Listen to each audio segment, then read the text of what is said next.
I'm Emily Tan, Global Technology Editor of Campaign.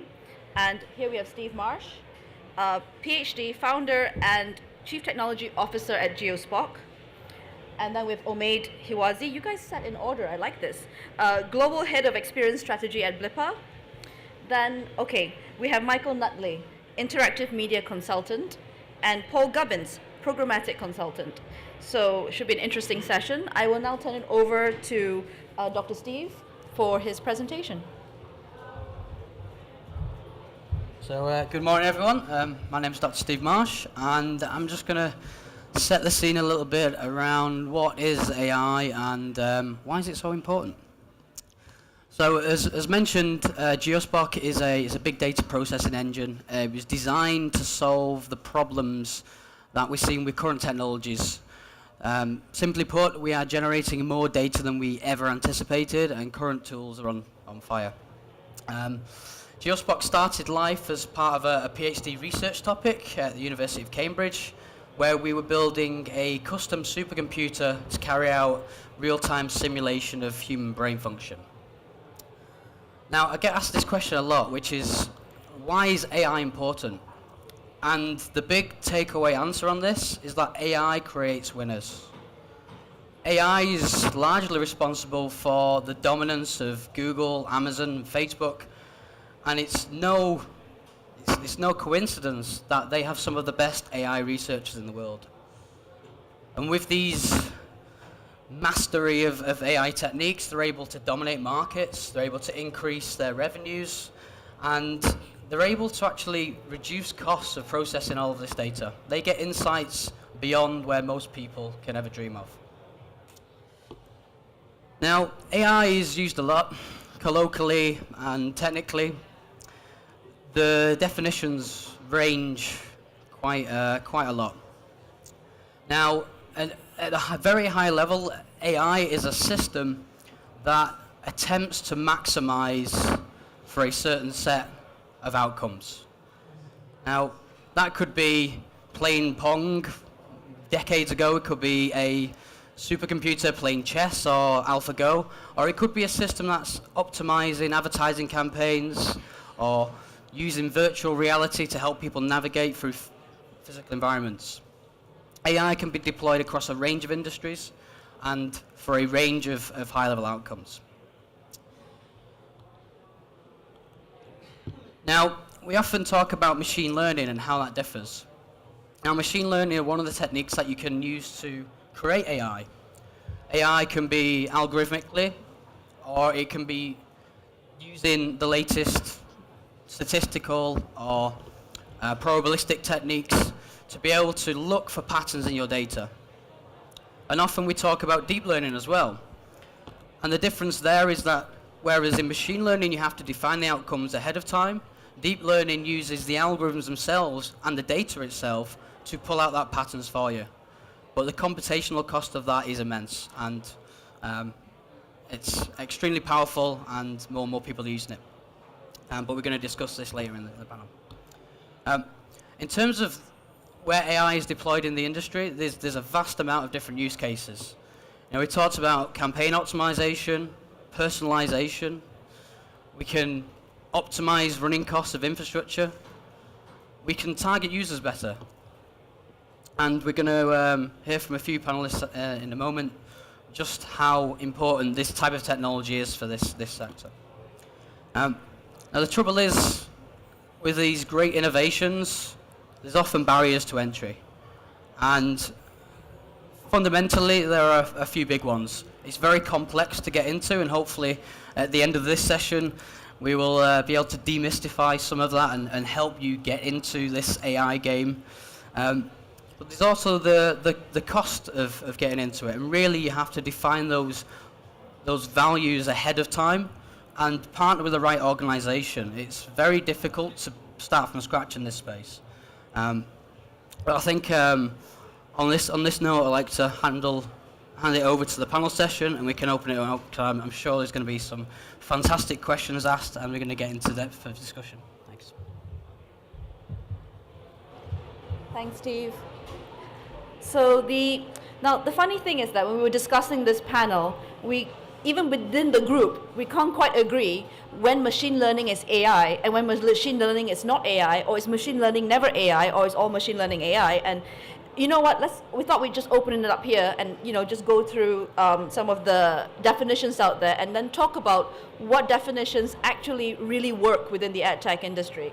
So perhaps, Omaid, you had a very clear idea of the academic or more formal definitions of AI versus machine learning. Could you start us off? Technically, AI is the entire field of computers making decisions like humans and making advice like humans.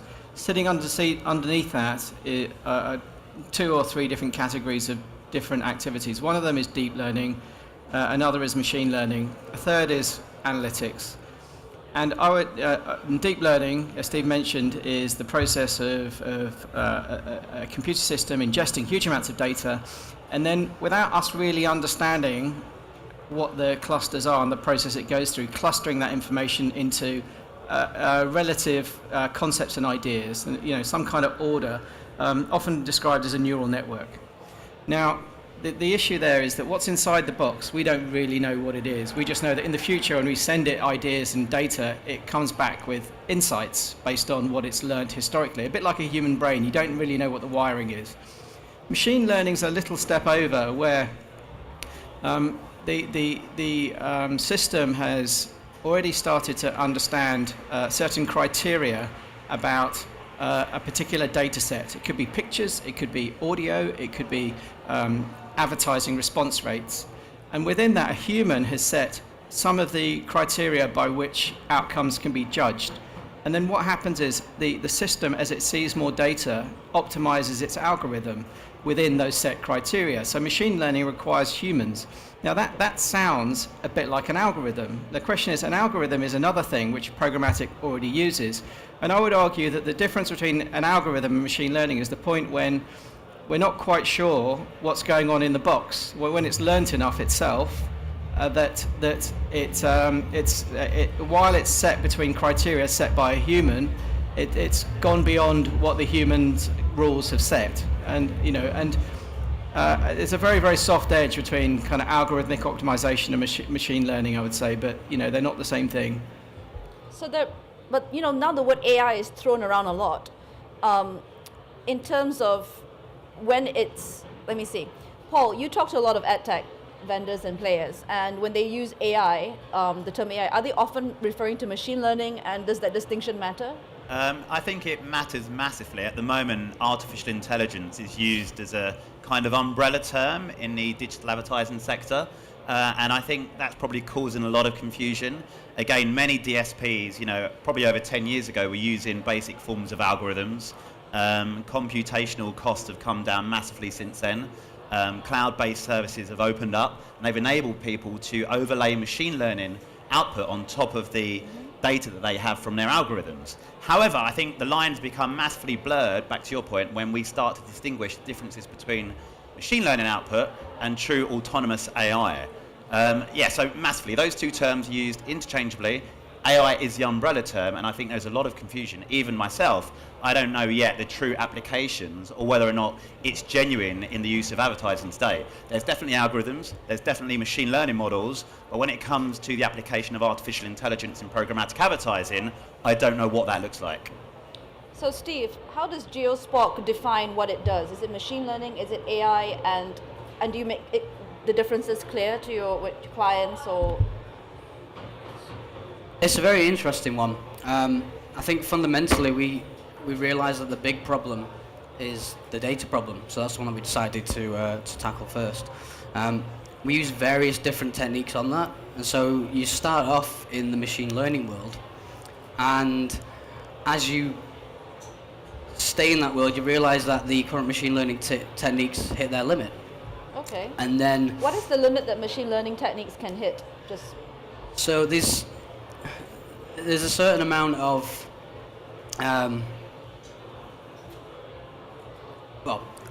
in terms of machine learning, it applies statistics in its current form, and there's only so much insight you can extract from the data until you have to turn over to things like deep learning, which can massively improve the understanding of the data. because as was mentioned, the machine learning has to involve a human. So is machine learning basically brute force, or is it a step beyond brute force? I would argue that I'd say deep learning is brute force in many ways, because you throw vast amounts of data at it and then hope that it recognizes the right features. Okay. Machine learning is more tailored, it's more tuned. It's if you know what you're looking for ahead of time, you can elegantly extract that. Okay, interesting. And Michael, in your capacity, you talk to a lot of players. Do you think that they understand the differences and even whether it matters or not when applied to the industries? I think there's an awful lot of confusion. Echoing what Paul just said, I think there's an awful lot of confusion. I think the terms are bandied around, all the time.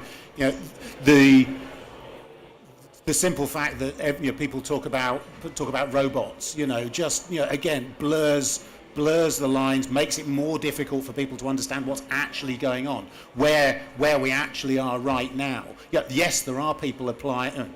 Yes, obviously there are people applying machine learning techniques to all sorts of applications, as Steve said. Yes, we're starting to see machine learning being used and starting to deliver, but it's limited in what it can do.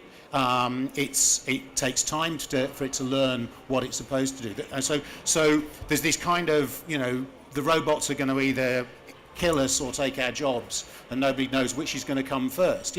That's not a helpful basis for a discussion, but it seems to be the overriding kind of medium kind of theme, if not actually out there. So I think it's hardly surprising that nobody really knows what's going on, because it's being treated in this kind of way that suggests that AI dominance of the world is imminent. Yeah. And I would say as well, to echo your point around whether or not automation and artificial intelligence will take people's jobs in advertising, that's certainly not the case. Humans today have reached their kind of capacity point. Programmatic advertising and the exhaust of that pumps out trillions and trillions and trillions and trillions of data points, whereas people can't interpret that. We can't model that. So the application of machine learning and artificial intelligence will be there to help us do our jobs better. It won't replace us, but it will do something we are not physically capable of doing today. Okay, Yeah. So for the purposes of this panel, although machine learning does fall within a certain blanket category of AI, arguably when we refer to machine learning versus AI, we're talking about, when we say AI in this case, talking about the next step beyond machine learning, where it's more, it's a deep neural network and it's capable of perhaps multitasking more, or has a database that it's been taught, so you don't have to teach it from scratch all over again. Yeah, I mean, it's the term's deep learning, and it doesn't have a database. That's one of the beautiful things about it. The data's ingested, and it's encoded in some mystical way as a neural network. And so the original, billion data points aren't stored. In the same way that everything we see, hear, touch, and feel, that somehow it leaves an imprint in our brains as a memory, the original kind of senses aren't stored in our brains. It's a similar mechanic. It's a wonderful thing. A very simple analogy I've heard is like the JPEG compression algorithm, where you don't need to register every single pixel in detail, but you remember an algorithm for where these pixels appear in what combination. That's quite an elegant analogy, given that JPEG is lossy. So it's very hard to get back the exact input data, but it does store very efficiently, and similar to how the brain actually works, it is a bit lossy, our memory's a bit fuzzy, but we still function. Michael, sorry I interrupted. No, the point I was just going to make was that AI, when people talk about AI, they tend to start to be talking about general AI, and I think it's useful to sort of say, okay, what we're really talking about here is applying machine learning techniques to fairly circumscribed problems. We're not talking about robots. Yeah. We're talking about solving, as Paul said, talking about fairly well-defined problems. That you can put a ring round. You can say, okay, these are the parameters. This is what we want to achieve. This is the problem we want to solve, and we can adapt. We can create or adapt a learning program that will help us solve those problems. Yeah. But the limitations are quite stark. at the moment. You know, what these things can actually do is very circumscribed. And I think lots of the big advertisers that I speak to and the advertising agencies that have to evaluate technology vendors that purport to have artificial intelligence, I think the biggest point of confusion is around autonomous decisioning. People are selling autonomous decisioning today in a way that They'll press the button and leave? Absolutely, yeah. And again, back to everything that we've discussed today, you need to feed event data into very smart algorithms where machine learning sits on top and there is an output derived. Nothing happens autonomously today, certainly not from advertising technology. You have to feed it event data. Yeah. So all of you work within different aspects of AdTech. I mean, your jobs all touch on different aspects of AdTech. Perhaps you could share with me where machine learning has hit its limit within your industries and where AI might bring things to the next level or is starting to, and then we can take it from there. Shall we start with Omaid? Yeah, I mean, I work at Blippar, which is a augmented reality computer vision technology company.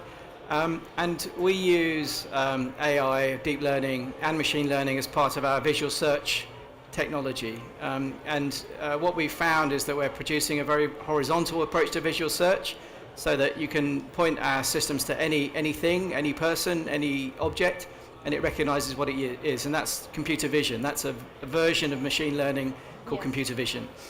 And where that's headed is platforms like, we just launched something called AR City, which is a geolocation application. It's iOS only currently, where it uses visual search, computer vision, to locate where you are alongside GPS. So it's much more accurate than GPS, but also has the advantage that you can then overlay AR onto the world around you. So streets, locations, shops, things you want to discover. It truly is that kind of Minority Report style experience, but very accurate.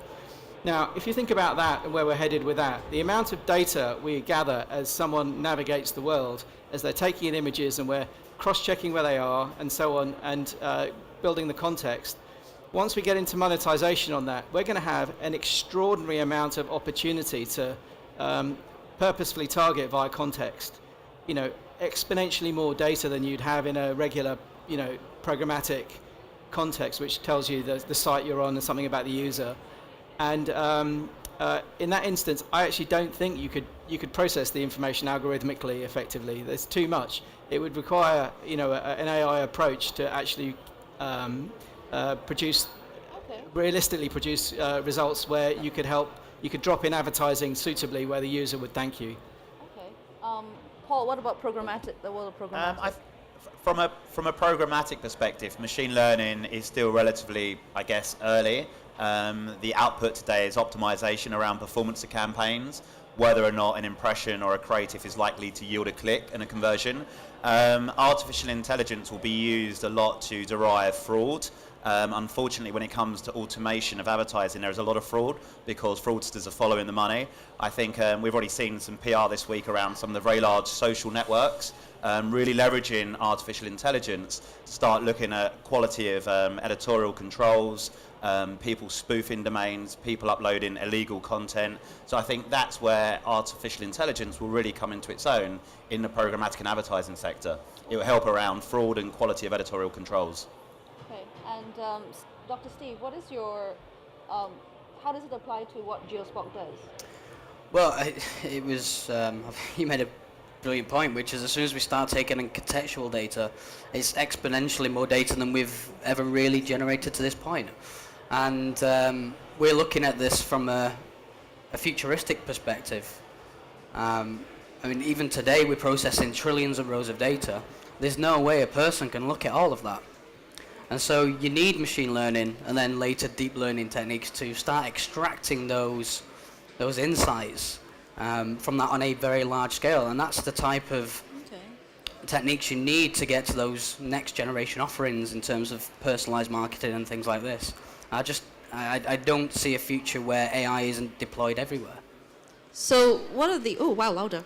So what are the current what are the biggest questions you get asked in terms of, I need a solution for this, and can you give any examples of the kind of work that you're being asked to use AI to help solve?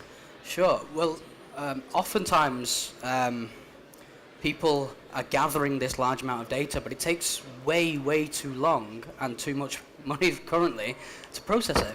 And so they end up having to use get-by solutions, usually aggregating the data or just simply ignoring it and hope the problem goes away.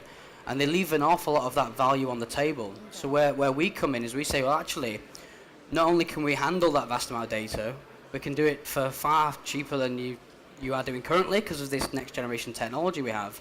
And we can get those insights out in real time, which suddenly allows you to do self-optimizing and adaptive campaigns and be able to take into context what every user is doing currently. And that's just really, really powerful. So the thing about AI is that it's kind of being waved around like a magic wand right now.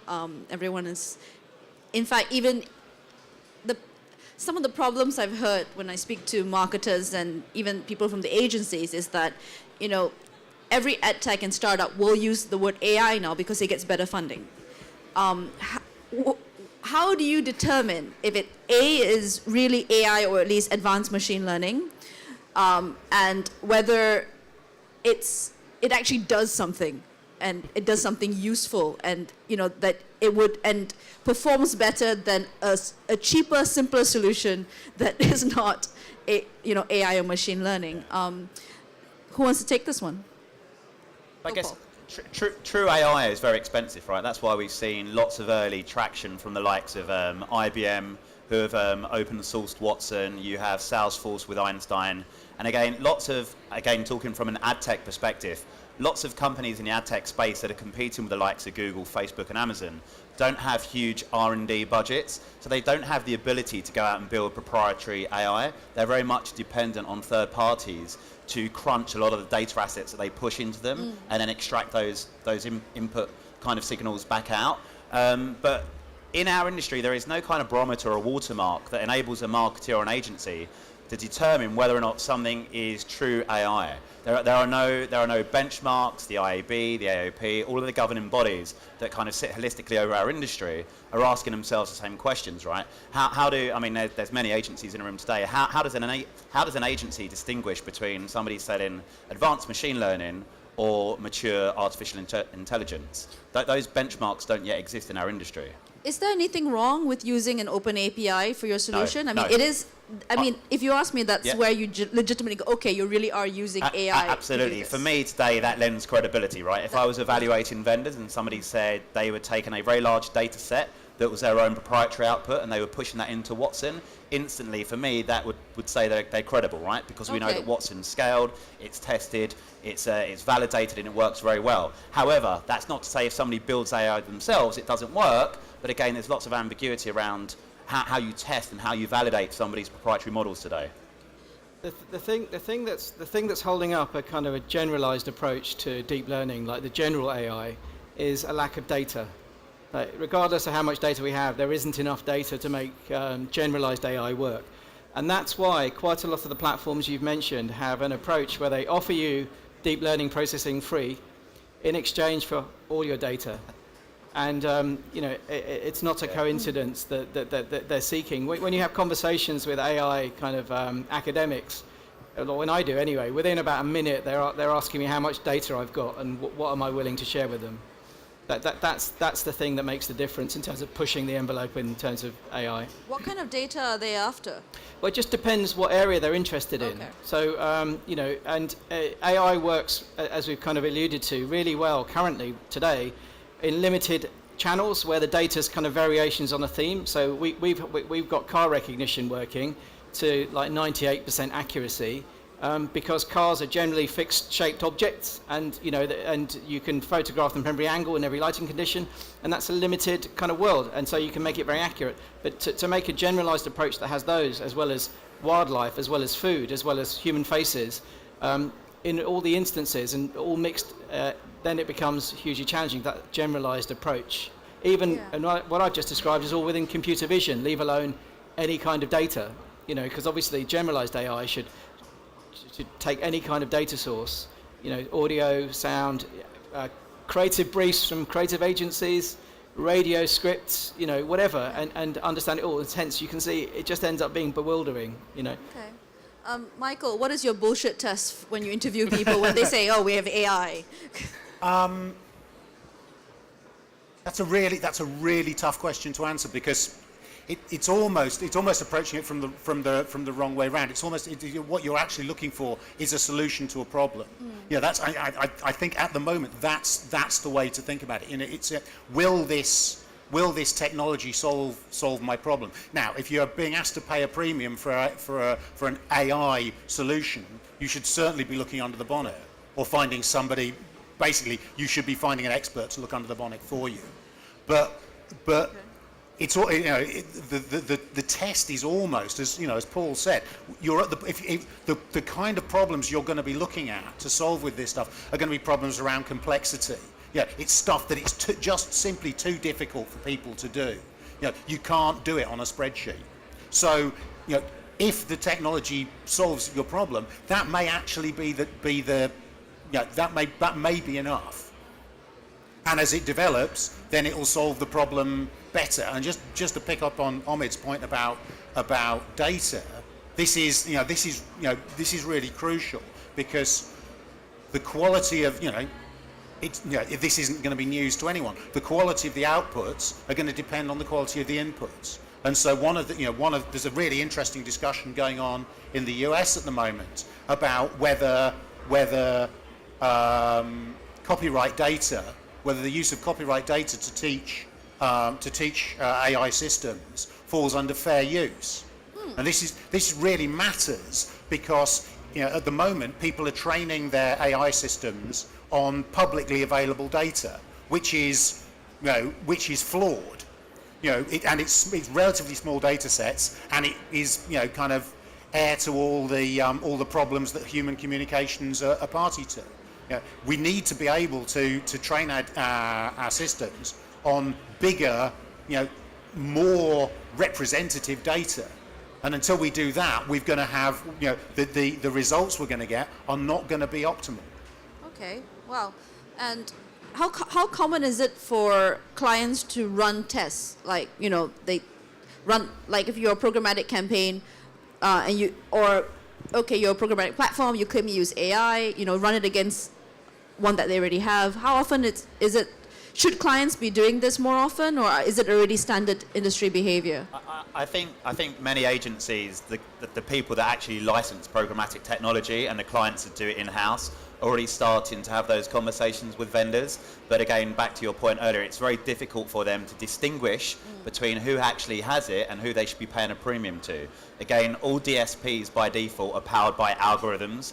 We know that those algorithms now have machine learning models sitting on top of their output. However, the next stage is what delivers true incremental reach, ingesting accurate data, because there is a lot of fraud in advertising, to output tangible ROI. The agencies still don't know whether or not somebody presenting to them has true AI, because again, it's very much in its infancy in the advertising ecosystem. Do you have something to say, Dr. Singh? Yeah, I think you've hit the nail on the head there, and it's again, fundamentally, I think it's a data processing problem, because if you say garbage in, garbage out, if you're only putting a small subset of your data into these systems, you're going to get a very narrow view of the world, and the value you extract is going to be limited. But how do you? The problem with that is that most people who are going to be implementing these things are going to be starting small. It's going to be small scale. I mean, yes, the people I know who are doing this stuff are doing tests, but they're doing very small tests. They're doing, taking a small problem, testing it against an AI system, seeing if it delivers a better result. Absolutely the right way to do it. But when you're small projects needing big data, there's a kind of a disconnect there. Absolutely. I mean, the good news is that we have vast amounts of data available in the industry. And you are probably right, the experiments that are being run right now are too small to really capture that big value uplift that would come if they took the bet and went bigger. But then you could argue, right, that the general data protection regulation that is coming into play in May, I think, next year, that is going to restrict the amount of data that people can start feeding into these AI models. So we talk about this utopia world where we have great output based upon large and accurate volumes of data being readily available, but as of next year, the data that agencies, marketers, publishers can actually use and play with, I would envisage becoming much more restricted due to the tight controls around privacy laws. So do you think GDPR is going to slow the growth of AI? Well, if we're all in agreement here that you need to push large and scaled data sets into an AI machine, then probably yeah. I actually think there's opportunity there where if you have the data processing systems available, you can pull the high-level insights out without actually infringing a personal privacy. You can understand crowd-based behaviour without any one person's privacy being exposed, and I think there's opportunity there as well as. I'm going to trust what he says. He's got a PhD. Can I say that there is a thing about kind of testing your way in, which is kind of what you're kind of talking around here, where I mean, think about it as a growth of a human. You know, if you only go so far, you end up with like a 3-year-old deciding where your ads go, as opposed to a 30-year-old who's, had, a lot of years in the industry. And it's literally, think about it like that. That's how these systems mature. You kind of need to go a certain distance to do it. And so I wouldn't say, of course you need to test your way in, but actually you have to be committed to it. Otherwise, it won't work, because you have to go a certain distance. Otherwise, what comes out it won't be better than, your expert with a spreadsheet. Okay. So what you're saying is the test has to be fair, and it has to, it might involve more than one would expect. Yeah, I mean, like it's an MVP approach where the minimum viable product is actually quite a commitment. It's not a minor commitment, because just the nature of intelligence, you have to, it takes a lot of learning, in a particular environment. What I would say, though, is that for those businesses who have the data where they can use AI, generally machine learning, then if they're not using it in that way, I would question what return that they're returning for the shareholders without thinking about it. Because if there is a huge data set and that can be applied, then it's got to be a strategic pillar for a business, All right. Do we have any questions from the floor? If not, I can carry on, but anyone? Sorry.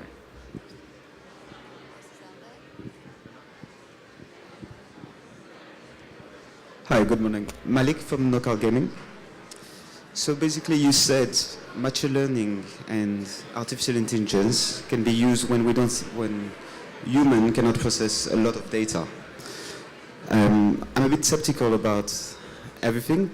Not that I don't believe in it, but everyone's got machine learning and artificial intelligence. When I go to different providers, they always say, yeah, we're going to run your campaign. You don't need to touch anything. You're going to see everything's going to be perfect. We're going to optimize everything. My question is, what actually is machine learning? How do we define machine learning? How do we define artificial intelligence? Because if it's just like running JavaScript or SQL into a database and finding exceptions, excluding exceptions, and saying okay, now all these exceptions are out of the campaign. For me, it's not machine learning, and there is no recommendation. And if we do have some recommendation, what is the value of the recommendation, and what's the accuracy of the recommendation? How can I, as a marketer, can trust the recommendation of artificial intelligence?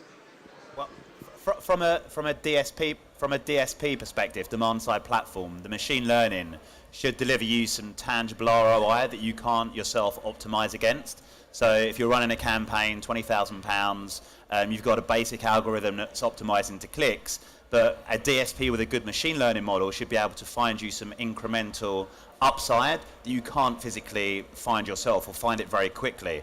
Autonomous AI and artificial intelligence should not need any of that prior event data to make those decisions. That's where we're not really at yet from a demand side platform perspective. So as a trader, hands on keyboard, you can optimize and you can do some great things for the client. A DSP that has a machine learning model running in the background will be optimizing 24 hours a day to extract some output that you may not have found or you may not have thought about optimizing towards. And artificial intelligence will be doing it in an autonomous way. It will make decisions itself about up upweighting spend in a sports channel, in the news channel, targeting a different demographic, because it knows via its own cognitive ability that that is going to return a yield for your advertiser. Does that kind of make sense? It's a bit woolly, but that's my kind of interpretation. No, it's all right. So, wait, we'll come to you in a second. But Paul, what you're saying is that the generalized, sort of like the general AI that's capable of managing it without, all the data and all the training doesn't exist yet. Well, in my personal opinion, I'm yet to see any major company launch a demand-side platform to marketers or agencies, correct me if I'm wrong here, buddy, that is truly autonomous, right? Every DSP in market today still needs hands-on traders making decisions. Yes, it's underpinned to a certain extent with machine learning models that help optimize, but nothing yet is plug, push play, and leave the room. Nothing is working like that. We still need people, we still need traders, we still need people making intelligent decisions. Artificial intelligence, I think, will come into its own in an advertising perspective when it starts looking at different creatives and it starts helping to build those creatives. So rather than having 15 creatives per campaign, we may have thousands. And those thousands of creatives are output of an AI kind of intelligence. Sorry, it's all black box. Yeah. 1 second. 1 second, 1 second.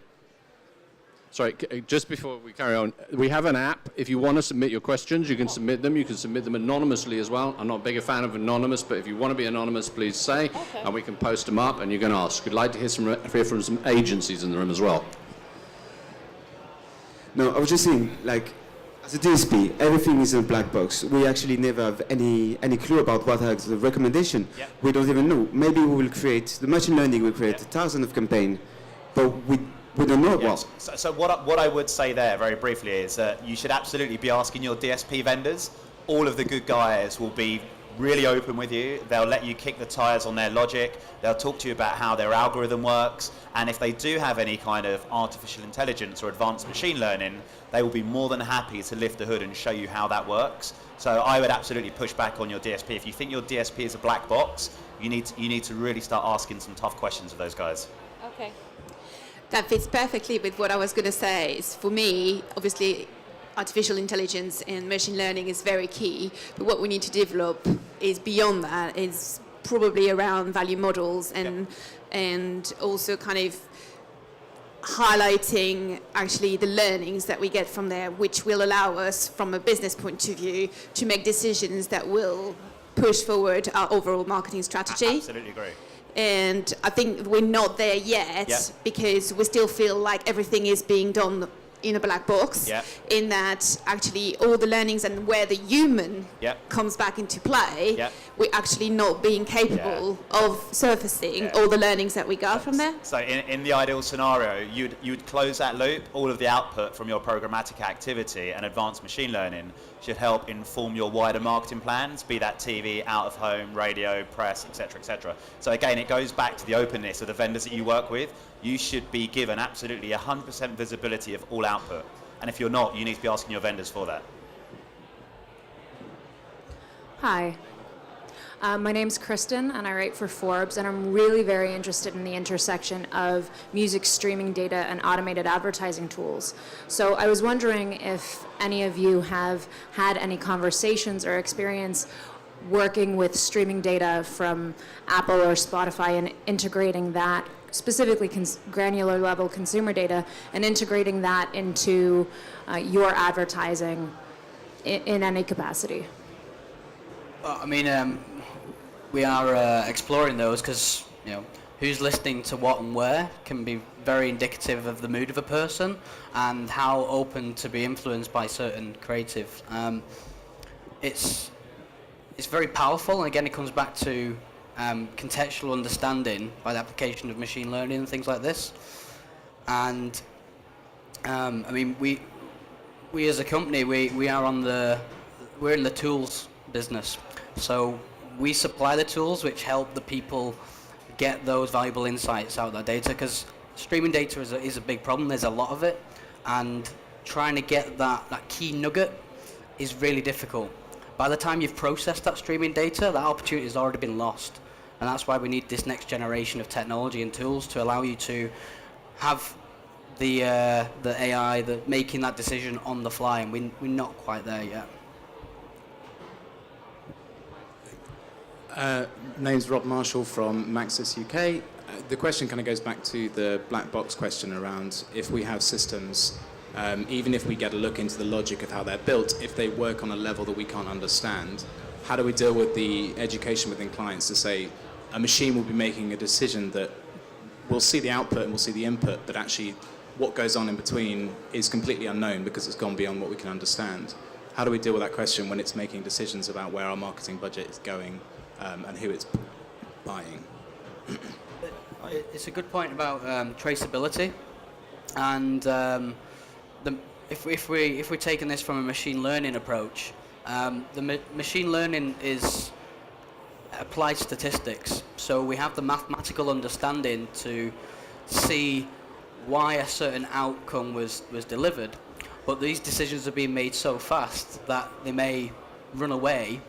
And I think if we start taking it back into a different context, say actually, if we see AI and machine learning as a co-pilot to a human, then at least in the interim, until we've got truly sophisticated AI that can make autonomous decision making, we can at least speed up and make more efficient that human who ultimately signs off on that. And I think that's the next step. We have to embrace it and see it as a tool to aid our decision making, rather than a runaway AI that can spend all your marketing budget in the wrong place.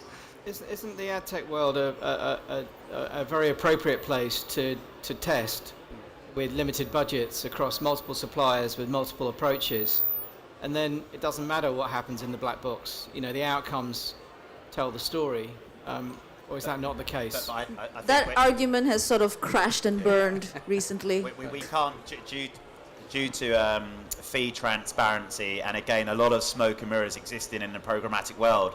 You know, smart agencies such as Maxis and clients are now asking very intelligent questions of their ad tech vendors, and because there is a lot of commoditization, lots of vendors look and feel the same, people have to work with transparent partners so they can tell whether or not there's any tangible points of difference, and whether or not, again, they're complying with all of the privacy legislation that's coming up, and whether or not they're making any opaque fees that aren't being declared. So transparency, unfortunately, fortunately, is now very much something everybody has to adhere to. So that's why people need to see how AI is working and what the methodology is of the machine learning that's feeding into AI. No, but the point here is not the idea of them. You know, they can be very transparent about the fact that AI is being applied or machine learning is being applied, but not necessarily what's going on inside. Frankly, nobody knows what's going on inside. You know, you can't extract the neural network out of a deep learning box. No, of course, but somebody at a very large, a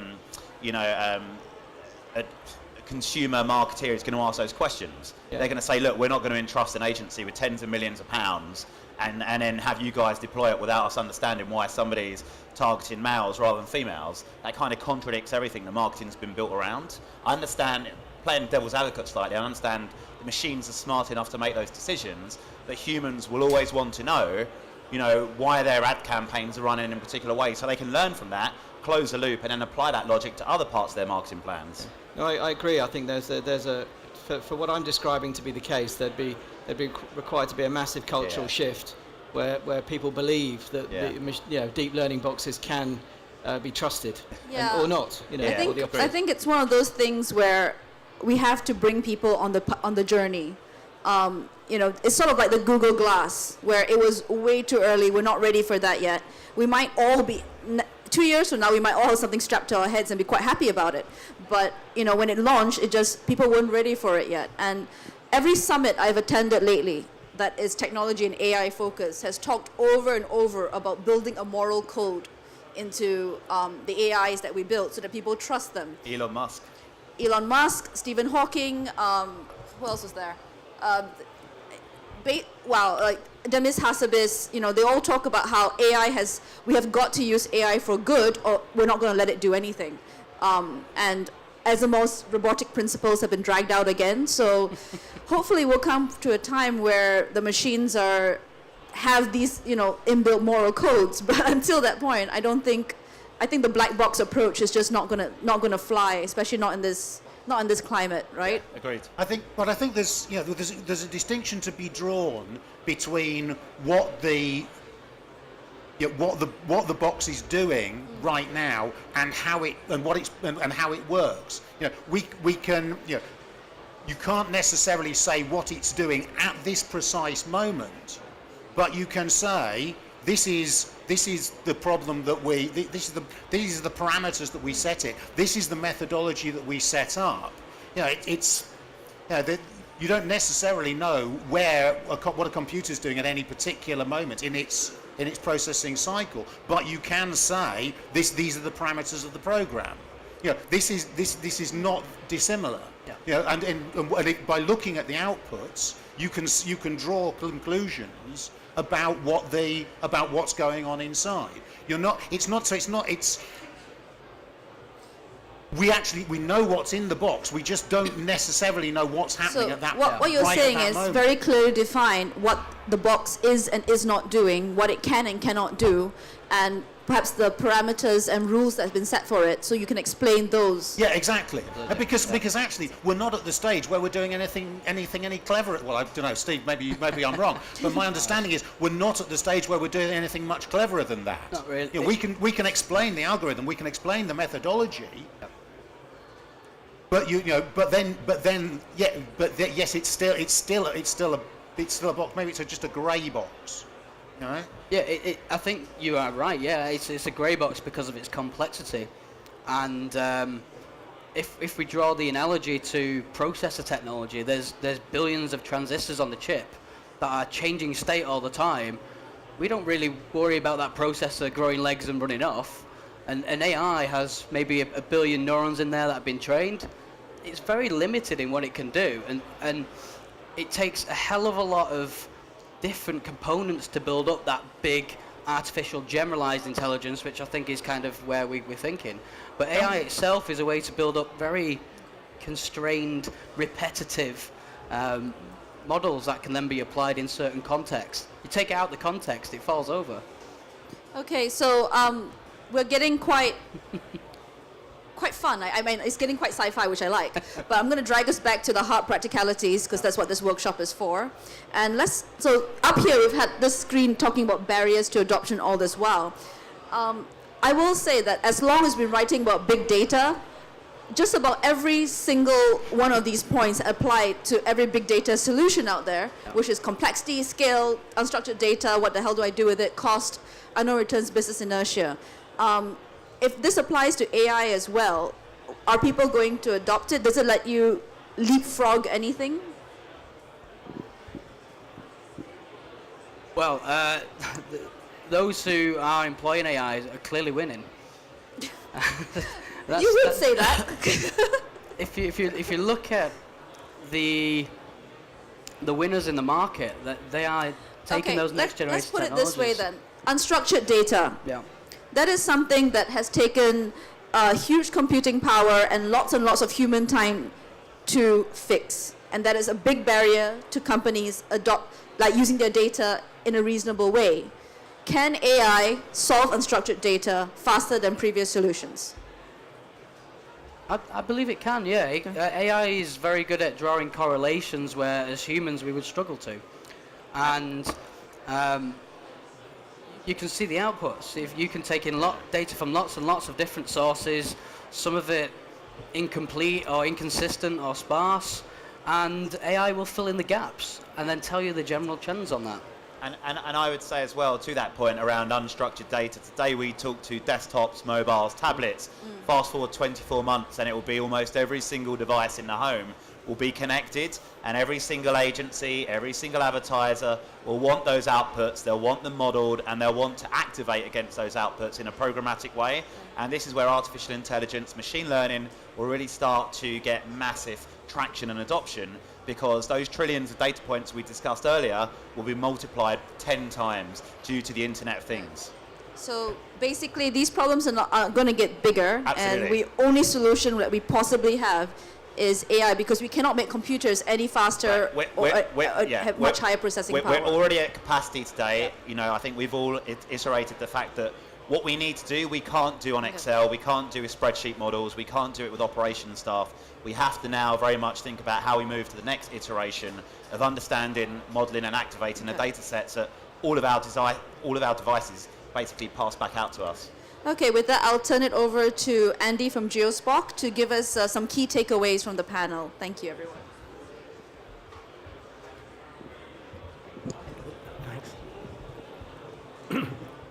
Thanks very much, and really a big thanks to the panel for explaining to us what is machine learning, what is AI. But I figured it would be quite useful for us for a moment to just sort of take an overall view. With the idea being that we've scanned your badges on the way in, that we have an infographic which incorporates many of the inputs that you've had on this morning's panel, but I've been busy updating it as well. I think we've got some really new insights from the panel this morning. So this chart, for example, really is a generalized chart of what the promise and potentially the issues of AI and machine learning is for the industry. Because if you look at the growth of data, which we've talked about, and the fact that a lot of it's machine generated now, it does create an issue, which is, you can see in that bottom line, it curves down, where the valued extraction out of data actually becomes more difficult and more expensive as the data scale grows. And the offering of machine learning and as it evolves into AI is that business value increases. And as Steve's mentioned a couple of times, we've already got examples of that. McKinsey's released a report in the summer, which is well worth looking at, which also indicates the business value that can be gained from this kind of technology. But there are issues, one of which we've talked about, which is the scale of data, and actually, first of all, who's got it, have they got enough of it, where you have, how do you actually process it, which is the point that Steve's making. But I think something I would add to this chart from this morning's conversation is the importance of trust in all this sort of notion of the black box, and where does that fit in? And perhaps we can cover that in a moment. I just wanted to explain a little bit about kind of where we sit, if you like, in this ecosystem, because as we've said, AI is still feels like it's out there, and machine learning is in its early days. And I'm not going to give a sales pitch now. I'm just going to say that if you haven't got it already from what Steve said, we understand complex data at scale. We know how to organize it and we know how to process it. And that's for different levels of output. So it might be about visualizing and exploring data, which we do through our Illuminate product, or it might be more like a data analytics tool, which is an SQL interface, which we call Extrapolate. And into the future, we're ready. You get to see the theme here with the 8s, but it's all about having the right kind of machine learning expertise in the business, which we have some, and we're building to deliver Cognate. But you can see for us, it doesn't really matter what the data source is, or the scale of it, or whether it's structured or unstructured. That's what we're geared to do.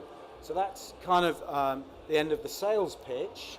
But I did want to try and have something by way of an output and say, well, what is the promise of machine learning and AI? And this is something that we've called the 3 E's. And one of them is that ability to predict what's going to happen in the future. From quite complex stuff that Omaid was talking about, if you've got all these journey paths, can you actually work out what the next step is? And that's got a part of the promise, and actually where a lot of the potential value is. It's about the efficiencies, whether that's about your targeting or your cost savings, user productivity. There are a lot of efficiency promises which we're already seeing in those big names in the industry. But perhaps at the heart of what's important to the advertising community is what does it mean to your end consumer? And I think we can all appreciate that if you know where someone is, if you get their sense of state of mind, if we were talking about streaming audio and stuff like that, which are clues, enormous streams of data. If you can process that, then it's a promise of delivering a powerful customer experience. And the last chart I wanted to share, and as I say, this is part of the infographic, is the sorts of steps that might be involved in thinking about where the value could be in your businesses. And so I think it's been mentioned a couple of times on the panel, it's about starting in the right place, pretty much a step back and consider what are the problems that we want to solve right now and into the future. It's not just about kind of thinking about your existing data sources, but where might this go in the future to add value to what it is that you're doing?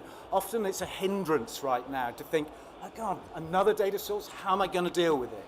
I think this is about thinking into the future about, well, when and if that's not a problem through the machine learning and AI promise, where might this take the business? And so that's a kind of a brainstorming process which involves all sorts of folk that's ultimately at C-level in the business have got a commitment to that kind of vision of where this can go. And then it's about the tools, and this is kind of where a business like ours steps in terms of understanding the technology, the data sources, how it needs to be organized, and just being able to create a framework for agile understanding. So then through a deployment and empowerment process which involves all the members of the team and engagement processes with your customers. So I won't go into that in any more detail. We're coming to the end of this session now. I'd just like to thank so many of you for coming and showing an interest, and we'd love to carry on that conversation. We've got a stand in the hall. Thank you very much.